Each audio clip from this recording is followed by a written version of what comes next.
आज आपको यही बताते हैं कि आपको इस समय महाकुंभ जाना चाहिए या नहीं जाना चाहिए।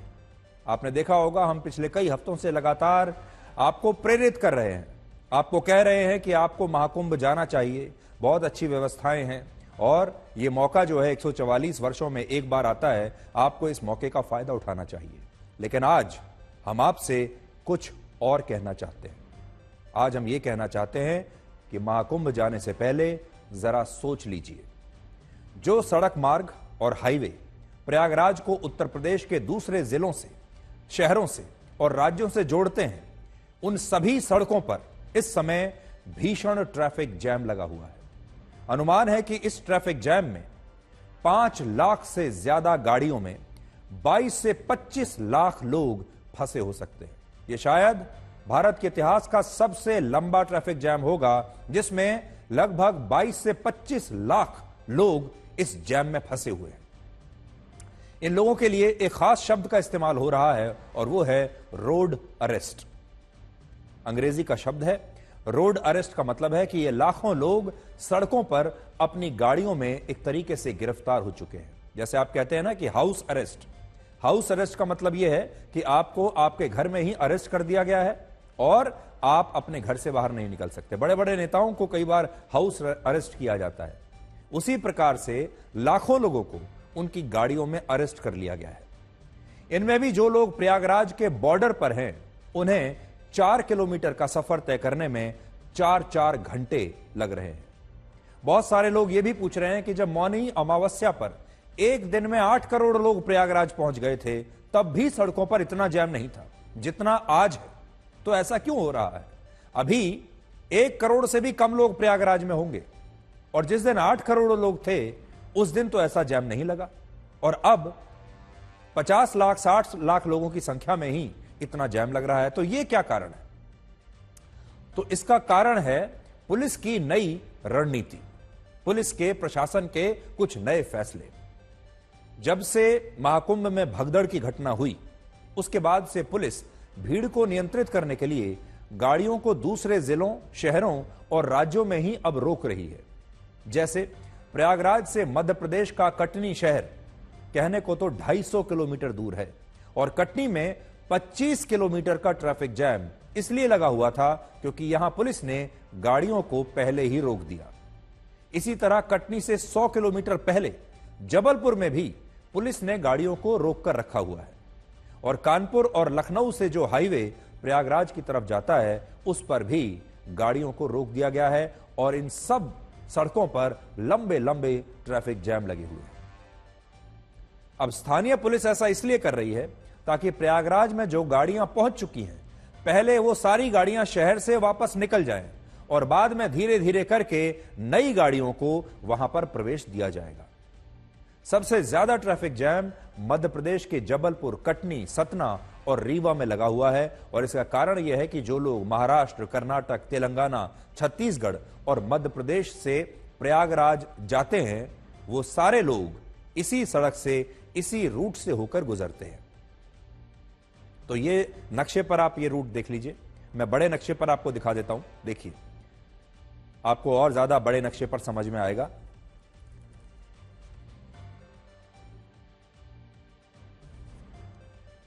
ये वो रूट है। अगर आप भी इस रूट से प्रयागराज जाने के बारे में सोच रहे हैं तो दोबारा से अपने फैसले पर विचार कर लीजिए।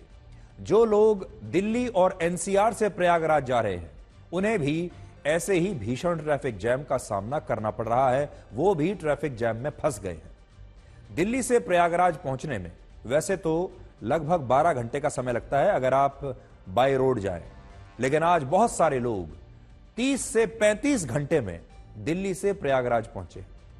कानपुर से प्रयागराज सिर्फ 200 किलोमीटर दूर है, लेकिन लोग 15-15 घंटे में भी कानपुर से प्रयागराज नहीं पहुंच पा रहे और यही स्थिति लखनऊ की है।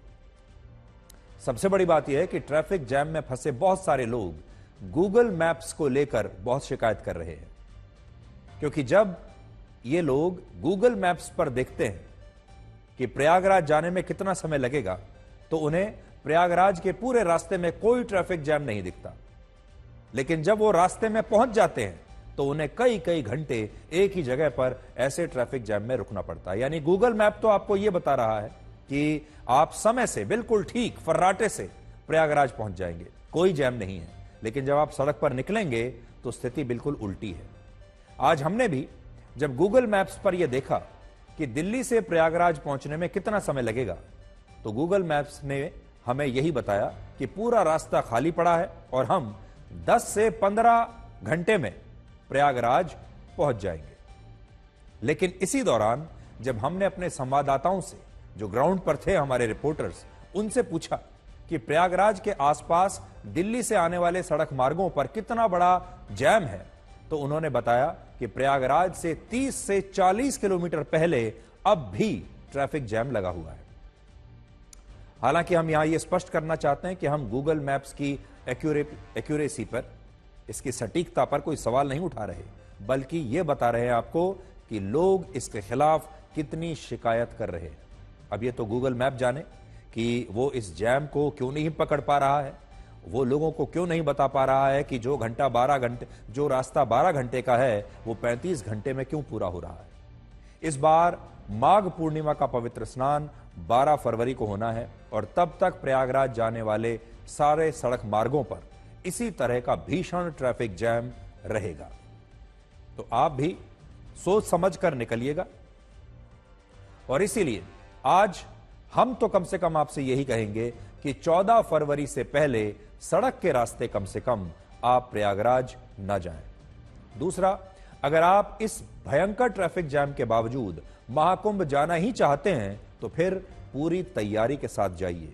आपके पास आपकी गाड़ी में खाने पीने का पर्याप्त सामान होना चाहिए, पीने का पूरा पानी होना चाहिए, क्योंकि ये कोई नहीं जानता कि ये ट्रैफिक जैम कितना लंबा रहेगा। तो मान लीजिए अगर आप एक ट्रैफिक जैम में फंस जाते हैं और आप 8 से 10 घंटे या 15 घंटे किसी ट्रैफिक जैम में फंसे रहते हैं, तो आपके पास सारा सामान होना चाहिए, आपके पास तैयारी होनी चाहिए, आपको अपनी दवाइयां साथ लेकर जानी चाहिए, पूरा पानी की व्यवस्था करनी चाहिए, खाने पीने का पूरा सामान आपके पास होना चाहिए। कोशिश ये करनी चाहिए कि अपने साथ बच्चों को ना ले जाएं, और जो वृद्ध लोग हैं, आपके घर के जो बड़े बूढ़े हैं, बुजुर्ग हैं, कम से कम इस स्थिति में उन्हें वहां लेकर मत जाइए, क्योंकि वो बहुत परेशान हो जाएंगे। पहले तो गाड़ी में परेशान होंगे, जब उन्हें 15 से 20 घंटे गाड़ी में बिताने पड़ेंगे या इससे भी ज्यादा। फिर जब प्रयागराज भी पहुंचेंगे तो उन्हें काफी दूर तक पैदल चलना पड़ेगा। चौथी बात यह है कि इस बात को हमेशा ध्यान रखें कि पुलिस सभी तरह के वाहनों को, सभी तरह की गाड़ियों को मेला क्षेत्र से 15 किलोमीटर पहले ही रोक रही है। इसलिए अगर आप अपनी गाड़ी से महाकुंभ जा रहे हैं तो आप 30 किलोमीटर पैदल चलने के लिए कम से कम तैयार रहें, क्योंकि जहां पर आपका पार्किंग गाड़ी की होगी वहां से आपको शटल दी जाएंगी और फिर शटल भी आपको काफी पहले उतार देंगी और फिर एक लंबा रास्ता आपको पैदल चलना पड़ेगा। कई कई किलोमीटर पैदल चलकर आपको संगम घाट तक जाना होगा और फिर वापस से लगभग 15 किलोमीटर पैदल चलकर ही आपको वापस आपकी पार्किंग में अपनी गाड़ी या आपकी बस तक पहुंचना होगा। और यहां हम उत्तर प्रदेश की सरकार के लिए भी कुछ कहना चाहते हैं। इस वक्त अभी भी बहुत सारे बड़े बड़े लोग सिफारिश लगाकर अपनी गाड़ियों से मेला क्षेत्र के आसपास पहुंच रहे हैं और महाकुंभ में वीआईपी कल्चर अब भी पूरी तरह से बंद नहीं हुआ है। तो अभी भी दो प्रकार के लोग हैं जो किसी को नहीं जानते, किसी बड़े अधिकारी को नहीं जानते। वो इस देश की आम जनता है, इस देश के आम वोटर हैं, उन्होंने ही इस सरकार को चुनकर भेजा है, लेकिन उन्हें 15 किलोमीटर पैदल चलना पड़ रहा है, किसी को 10 किलोमीटर, और उनके पास कोई रास्ता नहीं। लेकिन कुछ लोग ऐसे हैं जो अभी भी अपनी जान पहचान का फायदा उठाकर, अपने पद का फायदा उठाकर सीधे गाड़ी तक मेला क्षेत्र पहुंच रहे हैं।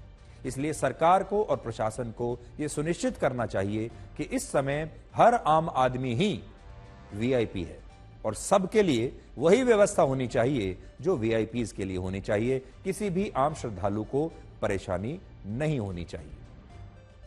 हालांकि प्रयागराज की मौजूदा स्थिति को देखते हुए योगी सरकार ने ADG law and order Amitabh Yash को तत्काल रूप से वहीं पर भेज दिया है और मध्य प्रदेश के मुख्यमंत्री मोहन यादव ने भी कहा है कि जो लोग ट्रैफिक जैम में फंसे हुए हैं, सरकार उनकी हर संभव मदद कर रही है और आगे भी करेगी।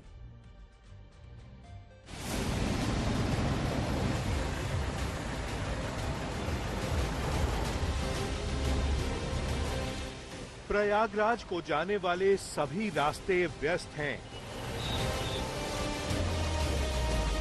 सड़क पर भीषण जाम मिलेगा। ट्रेनों में 3 गुना यात्री भरे पड़े हैं। पैदल जाने वाले अपनी जगह से हिल नहीं पा रहे हैं। ये तस्वीरें देखकर क्या आपको लगता है कि अगर आज आप प्रयागराज के लिए निकलें तो संगम तक पहुंच पाएंगे? संगम नोस पर स्थिति ये है कि अगर यहां जमीन पर कुछ गिर जाए तो श्रद्धालु उसे उठा नहीं पाएंगे, जगह ही नहीं है। महाकुंभ क्षेत्र संगम पहुंचने वाली जो सड़कें हैं, जो मार्ग हैं, वो खचाखच भक्तों की भीड़ से भर गए हैं। हम इस वक्त एक टॉप व्यू पर आए हैं आपको दिखाने ये कुछ खास तस्वीरें जो आप देखें और खुद निर्णय लें कि आपको महाकुंभ किस वक्त आना है। वहां पर इतनी जगह भी नहीं है कि कोई इंसान सही से चल पाए। पिछले 3 दिनों में प्रयागराज में 15 लाख गाड़ियां पहुंच चुकी हैं। लाखों वाहन शहर तक आने वाले 7 प्रमुख रास्तों पर कई घंटों से खड़े हुए हैं। हालात ये हैं कि प्रयागराज आने वाली हर मुख्य सड़क पर 20 से 30 किलोमीटर लंबा जाम है।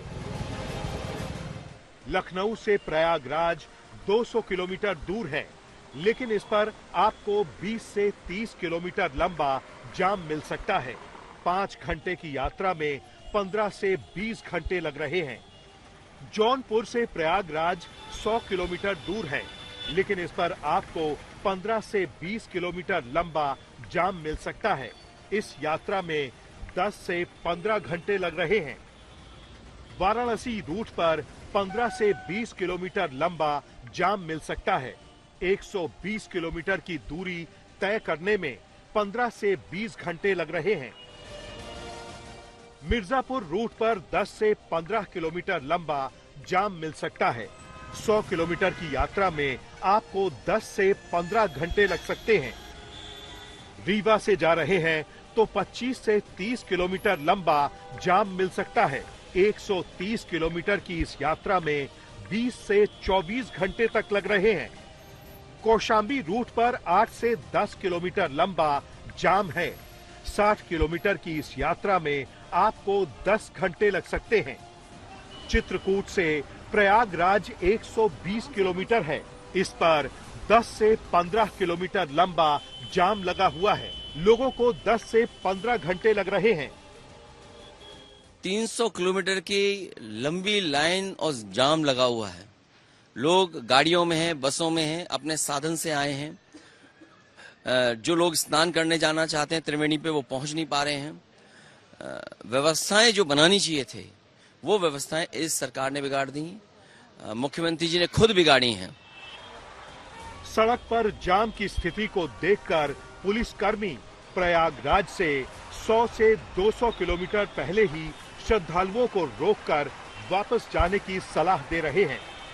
आगे बिल्कुल नहीं जाइए, क्योंकि टोल के बाद से बहुत ज्यादा भीड़ इकट्ठी हो चुकी है। तो पुलिस आपको यहाँ रोककर यही समझाइश दे रही है कि कृपया करके घर वापस चले जाइए। इस रोड पे काफी ट्रैफिक है, बहुत सारी गाड़ियां इस रोड पे जा रही है। इसके कारण रोड पे प्रेशर बहुत ज्यादा क्रिएट हो गया है और आगे कई जगह जो है जाम की स्थिति बनी हुई है। इसी कारण से अभी यहाँ पे पब्लिक को हम लोगों ने एहतियात के तौर पे रोका है कि आगे प्रेशर ज्यादा क्रिएट ना हो। साथ ही जैसे इससे आगे से रिलीज होता जाएगा प्रेशर, हम इनको धीरे धीरे यहाँ से रवाना करते रहेंगे। श्रद्धालुओं को जाम की स्थिति का अंदाजा नहीं है, इसीलिए कई लोगों में व्यवस्था को लेकर नाराजगी है। ऐसे बोला जा रहा है कि सरकार का व्यवस्था तो वैसे कुछ दिख नहीं रहा है। और बोल रही थी यूपी सरकार कि हमने पूरी व्यवस्था कर रखी है।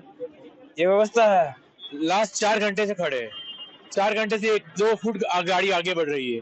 आगे क्या हो रहा है पता ही नहीं चल रहा है। गवर्नमेंट को क्या करना चाहिए था, टोल फ्री कर देने चाहिए थे। इस टाइम पर कोई टोल फ्री नहीं है। टोल की वजह से इतने लंबे लंबे जाम लगे हुए हैं। हमारे को ये 12 घंटे का सफर पड़ गया 35 घंटे का। जाम का एक बड़ा कारण ये भी है कि प्रयागराज शहर में पार्किंग फुल हो चुकी है। अब जो श्रद्धालु पहुंच रहे हैं तो शहर से कई किलोमीटर पहले ही गाड़ी सड़क किनारे छोड़कर चले जा रहे हैं। इस वजह से ट्रैफिक की स्थिति बिगड़ी है।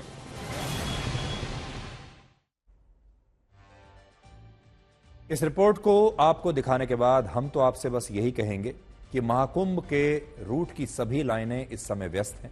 कृपया थोड़े दिनों के बाद प्रयास करें और इस समय सड़क के रास्ते कम से कम महाकुंभ जाने की कोशिश न करें। अगर आप ट्रेन से प्रयागराज जाने के बारे में सोच रहे हैं तो पहले आप ये तस्वीरें जरूर देख लीजिए।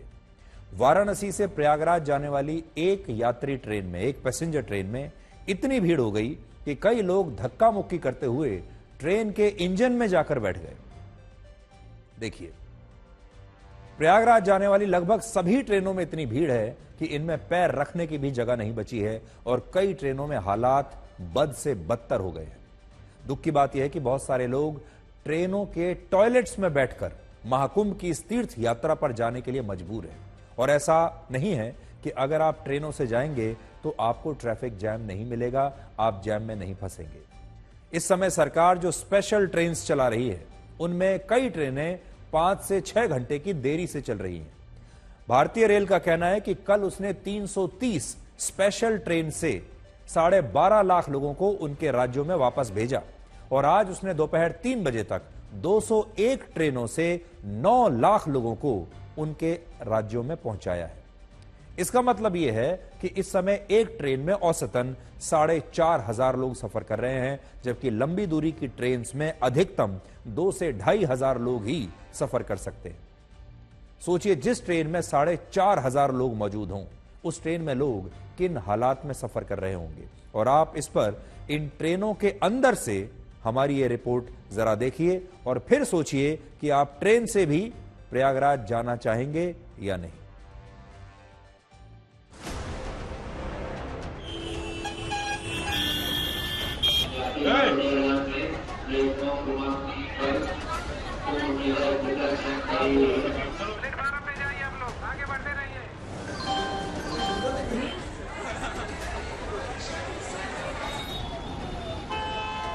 अगर आप सोच रहे हैं कि सड़क से प्रयागराज जाना मुश्किल है, ट्रेन से चले जाएंगे, तो ये तस्वीरें देख लीजिए। ट्रेन से प्रयागराज पहुंचना महायुद्ध लड़ने से कम नहीं है। ट्रेनों में जबरदस्त भीड़ है। प्रयागराज जाने वाली ट्रेनों में कैसे भी करके लोग घुसना चाहते हैं, चाहे बोगी का दरवाजा हो या फिर उसकी खिड़कियां। कुछ कुली तो खिड़कियों में बैठाने के लिए 1,000 रुपए तक चार्ज करने लगे हैं। टिकट है या नहीं, इसके बारे में न कोई पूछने वाला है न बताने वाला। एसी, स्लीपर और जनरल सब एक हो चुका है। प्रयागराज जाने वाले यात्रियों का एक ही मकसद है, कैसे भी करके ट्रेन में घुसना।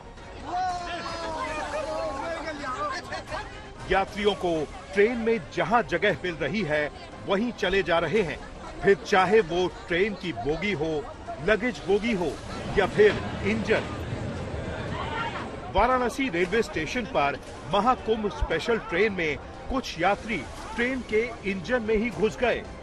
रेलवे पुलिस ने किसी तरह इन लोगों को जबरन बाहर निकाला।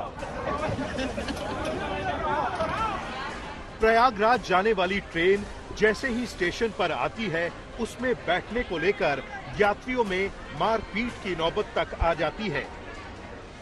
एसी बोगी का ये हाल है, जहां 1 लाख इस वाराणसी के कैंट रेलवे स्टेशन की रोज फुटफॉल की क्षमता थी, वो कहीं न कहीं आज 2.5 लाख से ज्यादा है। समस्या ये आ रही है, देखिए गुंडागर्दी कर रहा है, महिला को उतरना नहीं दे रहा है। ये पुलिस वाले कुछ नहीं कर रहे हैं, कानपुर में भी कुछ ऐसे ही हालात दिखे। भीड़ का आलम देखिए कि लोग पहले से ही अंदर खचाखच भरे हुए हैं और उसके बाद भी लोगों की अंदर चढ़ने की जो जद्दोजहद है वो पूरी तरीके से शुरू है। कहाँ जा रहे हैं? कुंभ में जाना सर, कुंभ जा रहे प्रयागराज संगम। भीड़ में कोई दिक्कत नहीं हो रही आपको? दिक्कत हो रही है, लेकिन मजबूरी है क्या कर। मान लीजिए कि इतने संघर्ष के बाद आप किसी तरह प्रयागराज पहुंच भी गए, तो भी आपको घाट तक जाने में 10 से 15 किलोमीटर पैदल चलना पड़ेगा। और सिर्फ ये ही नहीं, हो सकता है कि आपको पैदल यात्रियों का भी जाम मिल जाए। घाट तक जाने वाले कई रास्तों पर पैदल चलने में भी मुश्किलें आ रही हैं।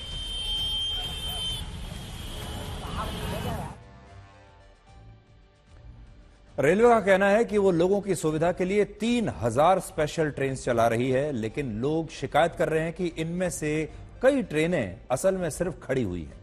इनमें एक ट्रेन को लेकर एक यात्री ने सोशल मीडिया पर शिकायत की और कहा कि ये ट्रेन 3 घंटे से एक ही जगह पर खड़ी है, जिस पर रेलवे ने कहा कि ये ट्रेन देरी से आई थी, जिसके कारण मेंटेनेंस की वजह से इसे हॉल्ट पर रखा गया था।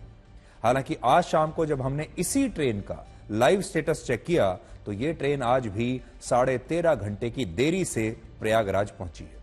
कुछ लोग ये भी दावा कर रहे हैं कि रेलवे ने भीड़ के कारण प्रयागराज जंक्शन स्टेशन को बंद कर दिया है, लेकिन यह असल में एक फेक न्यूज है।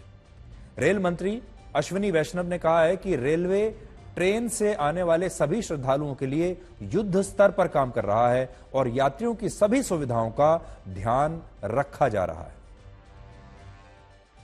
प्रयागराज महाकुंभ के अवसर पर 8 स्टेशंस पे बहुत अच्छे से रेलवे का व्यवस्थित तरीके से काम चल रहा है। राज्य प्रशासन के साथ, मेला प्रशासन के साथ मिलके एकदम कोऑर्डिनेटेड वे में चल रहा है। कल प्रयागराज जंक्शन से 330 गाड़ियां निकली है और आज भी बहुत ही व्यवस्थित तरीके से चल रहा है। जैसा आपने वॉर रूम के इसमें देखेंगे, कहीं पे कोई दिक्कत नहीं है। अगर कहीं पे कोई र्यूमर्स फैलाने की कोशिश करे तो उसको नहीं सुनना है, उस पर ध्यान नहीं देना है। सब कुछ व्यवस्थित तरीके से चल रहा है।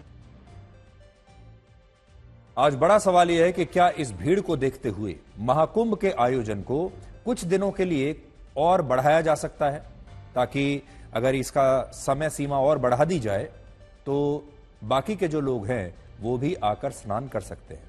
क्या इसे बढ़ाया जा सकता है? तो इसका जवाब है नहीं बढ़ाया जा सकता। आधिकारिक रूप से कुंभ मेले की तिथियां कभी भी बढ़ाई नहीं जा सकती, क्योंकि ये तिथियां ज्योतिषीय गणनाओं पर आधारित होती हैं, जिन्हें बदला नहीं जा सकता। हालांकि व्यवहारिक रूप से ऐसी स्थिति में कई बार व्यवस्थाओं को कुछ समय के लिए जारी रखा जाता है और जब कुंभ के आयोजन में भीड़ बहुत ज्यादा हो जाती है तब इस तरह के कदम उठाए जाते हैं। एक उदाहरण आपको देता हूं।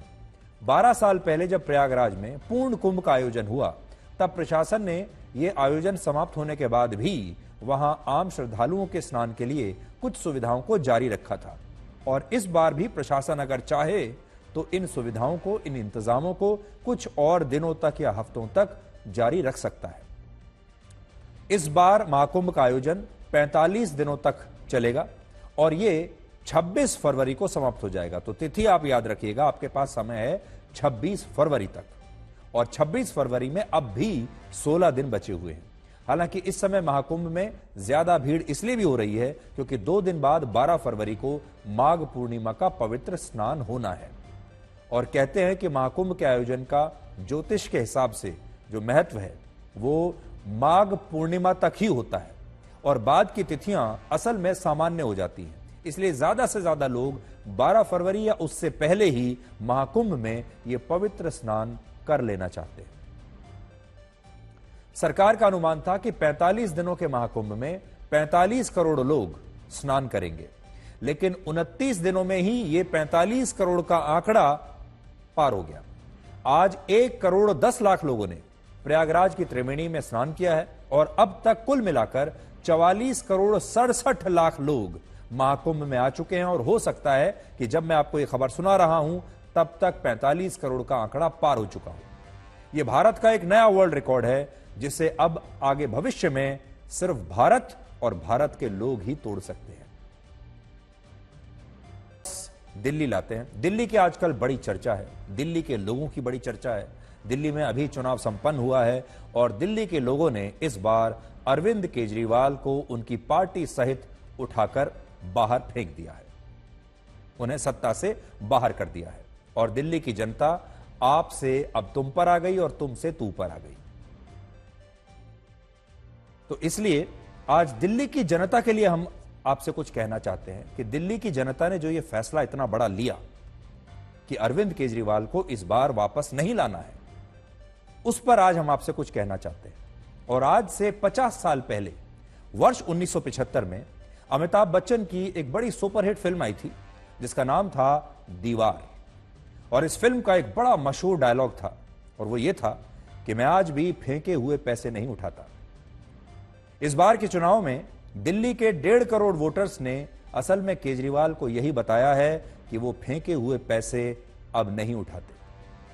केजरीवाल ने सोचा था कि अगर वो लोगों को मुफ्त की रेवड़ियां देने के बाद विकास नहीं भी देंगे, खराब हवा देते रहेंगे, खराब पानी देते रहेंगे, खराब सड़कें देते रहेंगे, दिल्ली में और कोई काम नहीं करेंगे, तब भी दिल्ली वाले उन्हें ऐसे ही वोट देते रहेंगे। क्योंकि वो सिर्फ इसलिए क्योंकि वो मुफ्त बिजली, पानी और दूसरी मुफ्त की रेवड़ियां लोगों को दे रहे थे। लेकिन इस बार लोगों ने वही डायलॉग बोल दिया जो अमिताभ बच्चन ने दीवार फिल्म में कहा था, और कह दिया कि वो अब फेंके हुए पैसे नहीं उठाते। और इसके लिए आज दिल्ली के लोगों की जमकर तारीफ होनी चाहिए। आज बड़ा सवाल यह है कि दिल्ली में हारने के बाद क्या अरविंद केजरीवाल अब पंजाब के मुख्यमंत्री बनना चाहते हैं, और क्या पंजाब में भगवंत मान केजरीवाल के साथ वही कर सकते हैं जो महाराष्ट्र में एकनाथ शिंदे ने उद्धव ठाकरे के साथ किया था। अब दिल्ली में तो जो होना था हो गया, लेकिन अब चर्चा इस बात की है कि पंजाब में आम आदमी पार्टी का क्या होगा, पंजाब की सरकार का क्या होगा। अरविंद केजरीवाल ने कल दिल्ली में पंजाब के सभी विधायकों की एक बैठक बुलाई है जो उनकी पार्टी के विधायक है, और इस बैठक को लेकर कई तरह की अटकलें चल रही है। और लोग पूछ रहे हैं कि पंजाब के विधायकों को केजरीवाल ने आखिर दिल्ली क्यों बुलाया है। केजरीवाल भी अब हाई कमांड की तरह व्यवहार करते हैं कि वो हाई कमांड हैं, वो दिल्ली में बैठे हैं, और उन्होंने पंजाब के सारे विधायकों को ये कह दिया कि अपना सब काम छोड़कर आप दिल्ली में आइए और यहां हम बैठक करेंगे। बजाय इसके अरविंद केजरीवाल खुद पंजाब जा सकते थे, चंडीगढ़ जा सकते थे, तब सिर्फ एक व्यक्ति को जाना होता और सारे विधायकों से वो वहां मिल सकते थे। लेकिन उन्होंने कल दिल्ली में सबको बुलाया है। पंजाब में अगला विधानसभा का चुनाव 2 साल बाद वर्ष 2027 में होना है। वर्ष 2022 में आम आदमी पार्टी ने पंजाब के चुनाव में 117 में से 92 सीटें जीती थी, और वहां सरकार बनाने के लिए 59 विधायकों की ही जरूरत है, लेकिन उससे भी कहीं ज्यादा 92 सीटें उन्होंने जीती। अगर आम आदमी पार्टी के विधायक वहां टूट जाते हैं तो दल बदल से बचने के लिए 92 में से कम 47 विधायकों का टूटना आवश्यक है, तभी वहां पर सरकार गिरेगी। अब यह अटकलें चल रही हैं कि पंजाब के मुख्यमंत्री भगवंत मान केजरीवाल के साथ वही कर सकते हैं जो एकनाथ शिंदे ने उद्धव ठाकरे के साथ किया था। दिल्ली की हार के बाद पंजाब में आम आदमी पार्टी के विधायकों के मन में यह बात जरूर चल रही होगी कि 2 साल बाद पंजाब में जीतना उनके लिए मुश्किल हो सकता है, इसलिए वो समय रहते अपने लिए कोई नया रास्ता तलाश कर सकते हैं। और यह भी कहा जाता है कि आम आदमी पार्टी की दिल्ली और पंजाब इकाई के बीच सब कुछ ठीक नहीं चल रहा। दिल्ली की हार के बाद यह दरार उभर कर सामने आ सकती है। बहुत सारे लोग यह भी कहते हैं कि पंजाब के बहुत सारे आम आदमी पार्टी के विधायक अपने ही मुख्यमंत्री से परेशान हैं और वो चाहते हैं कि मुख्यमंत्री बदला जाए। तो इसलिए पंजाब में भी बहुत कुछ चल रहा है और आने वाले समय में बहुत कुछ हो सकता है। कहते हैं राजनीति की दुनिया बड़ी निर्दयी होती है, यहां ना कोई दोस्त है ना दुश्मन। नेताओं की सबसे बड़ी यारी होती है कुर्सी के साथ। केजरीवाल अपने जीवन में पहली बार इतनी कमजोर स्थिति में आए हैं जब वो अपने सबसे बड़े गढ़ दिल्ली में खुद भी चुनाव हार गए और उनकी पार्टी भी हार गई, जिससे साबित होता है कि केजरीवाल की अपनी खुद की लोकप्रियता भी गिर रही है। अब वो हारने वाली टीम के एक ऐसे कप्तान हैं जो खुद भी रन नहीं बना पा रहे। ऐसे में कप्तान अपने साथियों का समर्थन और सम्मान दोनों खो देता है। पिछले 12 साल में आम आदमी पार्टी हमेशा से सत्ता में रही है। ऐसे बुरे दिन की तो उन्होंने कल्पना ही नहीं की थी और ना ही विपक्ष में बैठने की उनकी आदत है। विपक्ष में बैठने का संघर्ष अभी तक इस पार्टी के नेताओं ने चखा ही नहीं है। इसलिए केजरीवाल के सामने सबसे बड़ी चुनौती यह होगी कि वो विपक्ष में बैठकर इस बुरे समय में कैसे अपनी पार्टी का मनोबल बनाए रखते हैं और अपनी पार्टी के विधायकों को एकजुट रखते हैं। ये केजरीवाल ने तो ये जो भगवंत मान है इसको तो दारा शिकोह की तरह लाल किले में बंद कर रखा हुआ है। ये मखौटा है, ये कुछ मिनिस्टर तो है ही नहीं। पहले भी बातें चलती रही कि भगवंत मान जाएगा, आज भी उन विधायकों में यही है कि अब हमारा काम खत्म, तो वो देखते हैं कि कौन सी पार्टी में हमें प्रोटेक्शन मिलेगी। और मेरा ख्याल है कि इनके जो जिस पार्टी से आया था, मेजॉरिटी पंजाब में जो इनके गए थे वो कांग्रेस में के आदमी गए थे, कांग्रेस के ज्यादा और वो ही कांग्रेस में वापस आए। दिल्ली चुनाव हारने के बाद अरविंद केजरीवाल जी ने कल पंजाब के एमएलओ की बैठक दिल्ली में बुलाई है। ऐसा बताया जा रहा है कि अरविंद केजरीवाल जी अब भगवंत मान जी को नालायक बताकर, इनएफिशिएंट बताकर, उन्होंने औरतों का 1000 रुपया देने का वादा पूरा नहीं किया, पंजाब में नशा नहीं वो रोक पा रहे, पंजाब के लॉ एंड ऑर्डर हालात खराब हो गए हैं, ये कहकर भगवंत मान जी को हटाना चाहते हैं और खुद अपने एमएलओ से ये कहलाकर कि अरविंद केजरीवाल अच्छे आदमी, इनको मुख्यमंत्री बनाओ, ऐसा वो सपना देख रहे हैं। अब बारी पंजाब की है। केजरीवाल और सिसोदिया जी और आतिशी, इनका तो अब chief minister house Sheesh Mahal खाली हो गए, लोगों ने करवाए, हम कुछ नहीं है। लेकिन अब अगली बारी भगवंत मान, जो दिल्ली में मेरी ख्याल से जिस कॉन्स्टिट्यूंसी में ये भांड गया है, जिस कॉन्स्टिट्यूंसी में ये पहुंचा है, वहां पे सफाई हुई है, तो अब यहां पे चंडीगढ़ में भगवंत मान अपना सामान बांधना शुरू कर दे। कोई इदा की गल नहीं की, कोई ना कोई एमएलए मंत्री कोई ना निराश है, कोई चक्कर नहीं गा। आम आदमी पार्टी का एक भी एमएलए कोई भी किसी के संपर्क में नहीं, सारे पार्टी के नाल है और असी अरविंद केजरीवाल जी की अगवाई के हेठ पंजाब दे पार्टी को होर मजबूत करांगे। एक भी बंदा सर अरविंद केजरीवाल जी के नाल आखिरी दम तक जिंदगी अरविंद जी के लिए जान दे देंगे, कोई बात नहीं। हारा जितना तो बड़ी है, थोड़ी बहुत, कोई नहीं बड़ी रहती है, ये तो कोई बहुत बड़ी बात नहीं है। इसका रिव्यू करेंगे, जो कमियां रह गई उसको दूर करेंगे, इसका क्या बात है। अब देखिए, केजरीवाल की स्थिति इस समय बहुत अच्छी नहीं है। उसके 2-3 कारण हैं। केजरीवाल के पास इस समय कोई संवैधानिक पद नहीं है, ना तो वो एमएलए हैं, ना वो एमपी हैं, ना ही इसके अलावा उनके पास कोई और संवैधानिक पद है। ऊपर से बहुत सारी कानूनी कार्रवाई उन पर चल रही है, बहुत सारे कानूनी मामले, भ्रष्टाचार के आरोप, घोटाले उन पर लगे हुए हैं और वो मामले अदालत में हैं। जेल वो जा चुके हैं, अभी जमानत पर बाहर है। आगे आने वाले समय में कुछ भी हो सकता है, कोई नए मामले भी और उनके ऊपर नई एफआईआर भी दायर हो सकती हैं और उनके ऊपर नई जांच भी बैठ सकती है। ऐसे समय में किसी भी नेता को एक संवैधानिक प्रोटेक्शन चाहिए होती है, एक संवैधानिक शील्ड उन्हें चाहिए होती है। नेताओं को सरकारी बंगला चाहिए होता है, सरकारी सुरक्षा चाहिए होती है और सरकारी सुविधाएं चाहिए होती हैं। और अगर वो किसी संवैधानिक पद पर होते हैं, तब एजेंसियों को अगर उन्हें गिरफ्तार भी करना है तो पहले कुछ परमिशन लेनी होती है। तो एक तरीके से संवैधानिक पद का दुरुपयोग कई बार नेता करते हैं। इस समय केजरीवाल को सबसे सख्त जरूरत ऐसे ही किसी संवैधानिक कवच की है और वो उन्हें तभी मिल सकता है जब या तो वो कहीं के मंत्री बने, एमपी बने, एमएलए बने या फिर पंजाब के मुख्यमंत्री ही बन जाएं। क्योंकि अगर वो पंजाब के मुख्यमंत्री बन जाते हैं तो उनके लिए यह लड़ाई लड़ना आसान हो जाएगा, क्योंकि पूरी पंजाब की सरकार की ताकत उनके पीछे आ जाएगी, पूरी पंजाब की पुलिस उनके पास होगी। लेकिन क्या केजरीवाल भगवंत मान को हटाकर मुख्यमंत्री बनना चाहेंगे? यह एक बहुत बड़ा सवाल है।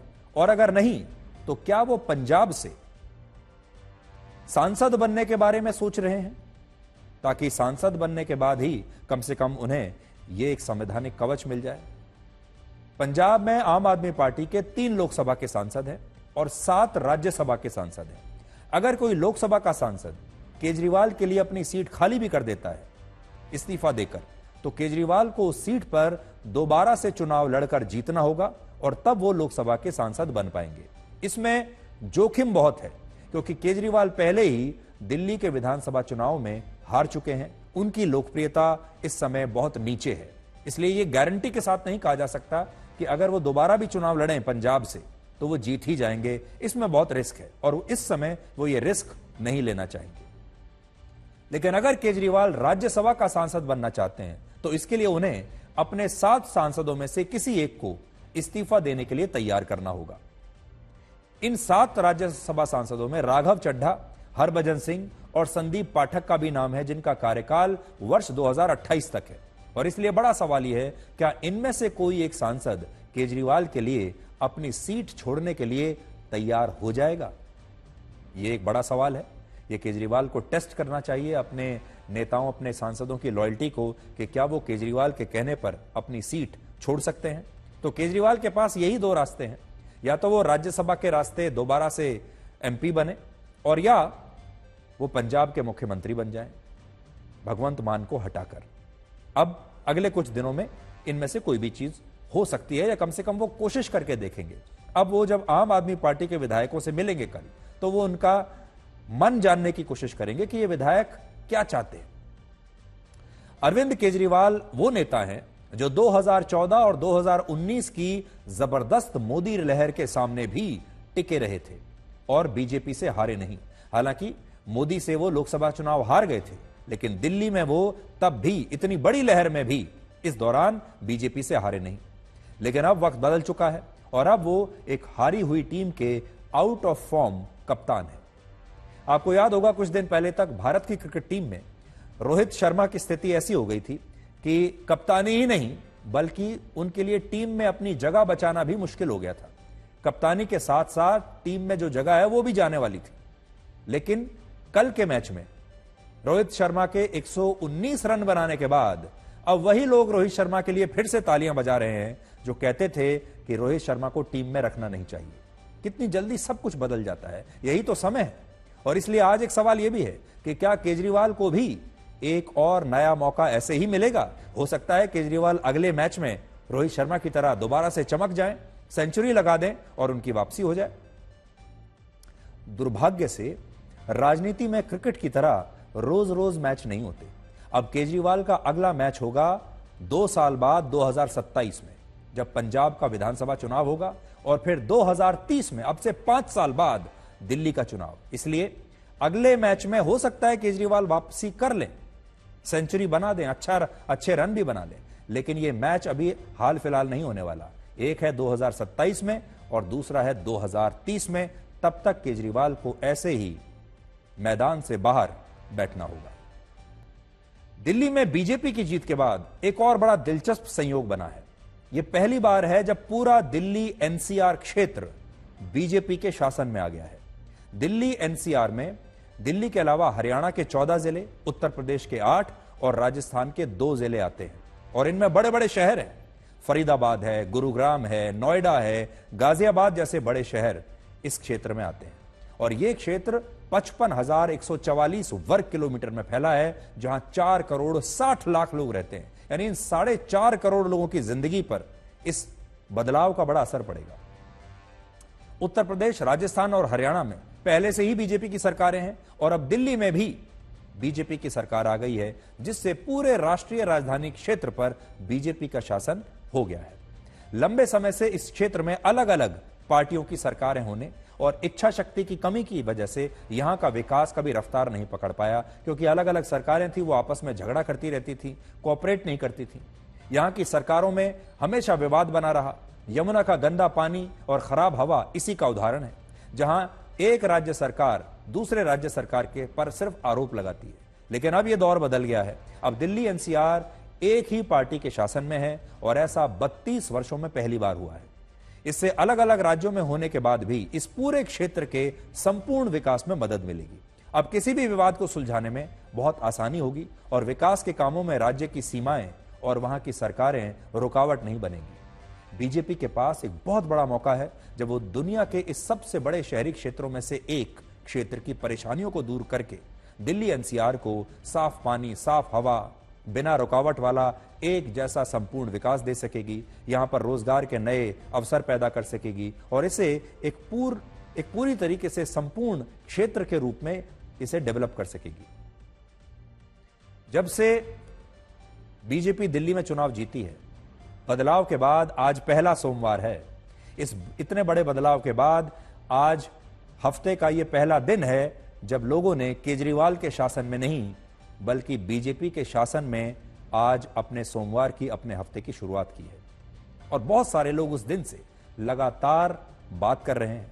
सबसे ज्यादा लोग जो सवाल पूछ रहे हैं आज दिल्ली के, वो ये पूछते हैं कि क्या दिल्ली अब बदल जाएगी, क्या दिल्ली में साफ हवा मिलने लगेगी, क्या दिल्ली की सड़कें पहले से बेहतर हो जाएंगी, क्या दिल्ली का जो प्रशासन है वो ठीक हो जाएगा। आप देखिए, दिल्ली वालों से पूछकर देखिए, दिल्ली वाले लगातार यही बात कर रहे हैं। ऐसा लगता है कि उन्हें एक बहुत बड़े उम्मीद की जो किरण है वो दिखाई दे रही है और उन्हें बहुत बड़ी उम्मीद है इस नई सरकार से। लेकिन इस नई सरकार का चेहरा कौन होगा, यानी दिल्ली का अगला मुख्यमंत्री कौन होगा? चुनाव के दौरान हुए एक सर्वे के मुताबिक दिल्ली के सबसे ज्यादा लोग यानी 39% लोग मुख्यमंत्री के तौर पर केजरीवाल को ही देखना चाहते थे, जबकि 37% लोग ऐसे थे जो चाहते थे कि बीजेपी का कोई नेता मुख्यमंत्री बने, लेकिन बीजेपी ने कोई किसी चेहरे को उतारा नहीं। बीजेपी का जो पूरा कैंपेन था वो फेसलेस था।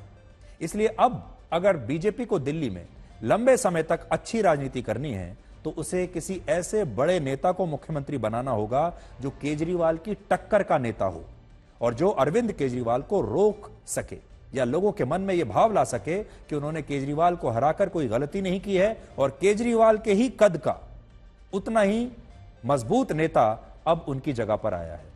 अगर कोई कमजोर नेता दिल्ली का मुख्यमंत्री बना तो मुमकिन है कि दिल्ली की जनता केजरीवाल की कमी को महसूस करना शुरू कर दे और उन्हें यह लगने लगे कि इससे अच्छा तो केजरीवाल ही थे।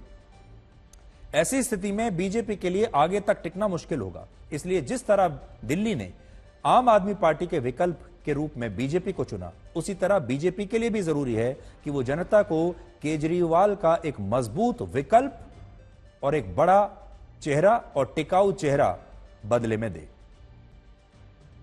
अब आज की एक ऐसी खबर जिससे भारत का हर परिवार बहुत दुखी है और ये जो विश्लेषण है ये भारत के हर परिवार के लिए है। भारत एक पारिवारिक संस्कारों का देश है। इस समय भारत में सबसे पवित्र महाकुंभ का समय चल रहा है। देश के करोड़ों परिवार अपने माता पिता और घर के बुजुर्गों को तीर्थ यात्रा पर ले जा रहे हैं। भारत श्रवण कुमार का देश है। भारत में माता पिता को पूजनीय माना जाता है, भगवान का रूप माना जाता है। लेकिन जिस समय देश के करोड़ों परिवार महाकुंभ की आस्था में डूबे हुए हैं, देश का एक मशहूर यूट्यूबर परिवार में माता पिता को लेकर एक अभद्र और बहुत ही अश्लील टिप्पणी करता है, जिससे देश के हर परिवार को बहुत ठेस पहुंची है। इस यूट्यूबर को यह अश्लील टिप्पणी करते हुए जरा भी लज्जा नहीं आई, जरा भी शर्म नहीं आई। लेकिन हमें लज्जा आ रही है, शर्म आ रही है। इसने तो बड़ी आसानी से वो सारे शब्द कह दिए, लेकिन हम उन शब्दों को आपके सामने कह नहीं सकते। हम किसी परिवार की इस आस्था को, उसके संस्कारों को ठेस नहीं पहुंचा सकते। इसलिए हम ना तो इस यूट्यूबर का नाम लेंगे, क्योंकि हम इसे वायरल नहीं करना चाहते। हम इसे वो नहीं देना चाहते जो ये चाहता है। हम इसके व्यूज नहीं बढ़ाना चाहते। हम इसे कोई हीरो नहीं बनाना चाहते और ना ही विलेन बनाना चाहते हैं। हम बस ये बताना चाहते हैं कि इस यूट्यूबर ने भारत के संस्कारों का अपमान किया है। इसलिए आप निश्चिंत होकर इस विश्लेषण को देखिए। आप अपने बच्चों के साथ, अपने माता पिता के साथ इस विश्लेषण को देख पाएंगे, लेकिन इसका भाव आज समझने की कोशिश कीजिए। आजकल आपने एक शब्द सुना होगा, सोशल मीडिया इन्फ्लुएंसर्स या फिर यूट्यूबर्स या फिर कुछ रील बनाने वाले। पिछले कुछ वर्षों में यूट्यूबर्स की एक नई पौध आ गई है जो पॉडकास्ट बनाती है, वीडियोस बनाती है और उनके जबरदस्त व्यूज भी आते हैं। यह नए जमाने का मीडिया है जिसमें बड़े बड़े नेता, बड़े बड़े खिलाड़ी, सेलिब्रिटीज और उद्योगपति भी इन पॉडकास्ट में जाते हैं, इन यूट्यूबर्स को इंटरव्यू देते हैं। और बहुत सारे लोग तो कहते हैं कि इनकी लोकप्रियता अब मेन स्ट्रीम मीडिया से भी बढ़ रही है। और ये लोग जनता की पसंद पर अपना कंटेंट नहीं बनाते, बल्कि उस गणित पर जिसे अंग्रेजी में हम एल्गोरिथम कहते हैं, सोशल मीडिया प्लेटफॉर्म्स के उस गणित के हिसाब से ये यूट्यूबर्स अपना कंटेंट बनाते हैं। और वो गणित ये कहता है कि जितनी ज्यादा अश्लील बातें आप करेंगे, जितने ज्यादा अश्लील वीडियोस आप बनाएंगे, जितने ज्यादा नए नए विवाद आप पैदा करेंगे, उतने ही ज्यादा व्यूज आपको मिलेंगे, उतने ही ज्यादा आप वायरल होंगे और जितने व्यूज आपको मिलेंगे उतने ही पैसे भी आपको मिलेंगे। ये एक अंधी दौड़ शुरू हो चुकी है जिसमें हर यूट्यूबर ज्यादा से ज्यादा व्यूज चाहता है, ज्यादा से ज्यादा मशहूर होना चाहता है और पैसा कमाना चाहता है। बड़ी बड़ी गाड़ियां ये खरीदना चाहते हैं। इनके पास कोई हुनर नहीं है, कोई डिग्री नहीं है, कोई टैलेंट नहीं है, सिर्फ इसके अलावा कि ये अश्लील बातें कर सकते हैं। और देश का एक बड़ा वर्ग इन्हें देख रहा है और उन पर तालियां बजा रहा है। आज भारत जैसे संस्कारी देश में ऐसे तमाम इन्फ्लुएंसर्स के बीच व्यूज पाने की रेस चल रही है। लोग जानते हैं कि इनके पास कोई खास टैलेंट नहीं, इसलिए ये सबसे आसान रास्ता चुनते हैं और यह रास्ता है आपत्तिजनक, अभद्र और अश्लील कंटेंट बनाकर पैसे कमाने का। यह बहुत आसान सा काम है, कोई भी कर सकता है। इस कंटेंट की वजह से हमारे देश के युवा भटकने लगे हैं। बहुत सारे लोगों को यह अश्लील कंटेंट अच्छा भी लगता है और कुछ कुंठित लोग इसे देखकर तालियां भी बजाते हैं।